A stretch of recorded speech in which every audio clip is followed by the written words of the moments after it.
Le Salon du Livre de Saint-Estèphe, ce sont aussi des découvertes de jeunes auteurs. C'est vrai que nous avons ce matin largement privilégié des gens qui avaient une certaine notoriété, mais c'est aussi le propre de ces salons que de découvrir des pépites. Et nous en avons une, j'en suis convaincu, à nos côtés, avec Fanny Tess. Alors, votre livre est édité chez Caplume. Et vous faites un beau rêve, hein, c'est le titre de votre ouvrage. Chacune a un rêve. Pourquoi chacune et pourquoi pas chacun? Ah, effectivement, alors ce sont deux héroïnes de la vie de tous les jours, deux héroïnes anonymes Sarah et Isabelle. Sarah est une trentenaire parisienne et Isabelle est une dame de 60 ans qui habite à la campagne dans le sud-ouest, qui ont besoin toutes les deux de prendre le large et elles échangent leur maison pendant 3 mois. Ça, c'est le début de l'intrigue. La difficulté, quand on est un jeune auteur, même si on a du talent, c'est de pouvoir le vendre, ce talent, pour qu'un éditeur s'intéresse à vous. Quel a été le parcours du combattant pour trouver les éditions Caplume déjà?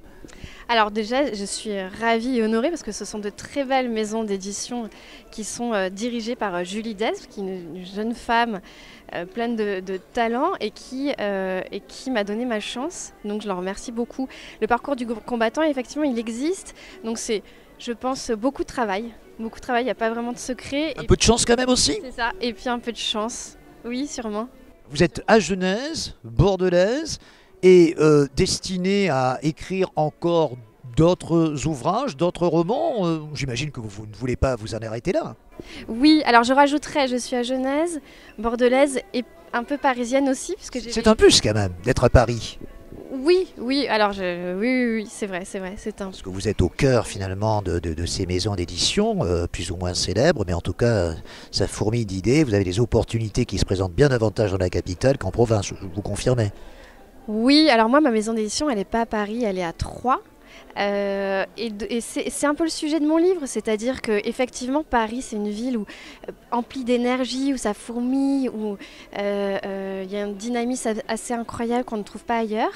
Mais finalement le reste de la France est aussi merveilleux, est aussi sublime, et notamment notre beau sud-ouest.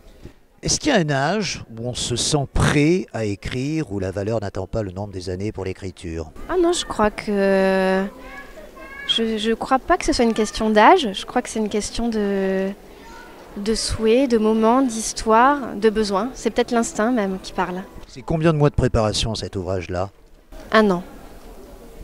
Si vous deviez y changer quelque chose, qu'est-ce que vous feriez de plus ou de mieux avec le recul? Qu'est-ce que vous vous reprochez de ne pas avoir fait? Pour ce livre? Oui.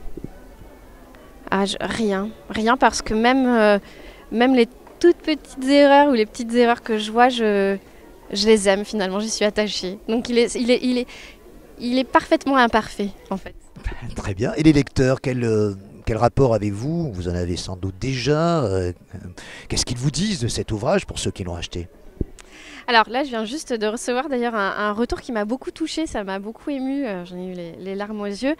Il m'a dit « Ton livre m'a fait du bien ». C'est l'essentiel. Oui, ça me touche. Eh bien, on vous suivra. Un jeune auteur. Il s'agit de Fanny Tess, je vous le rappelle, et l'ouvrage Chacune a un rêve. Vous allez bien le montrer à la caméra. Voilà, Aquitélé, ce sont aussi les découvertes et nous sommes ravis d'en faire une pour nos téléspectateurs ce matin.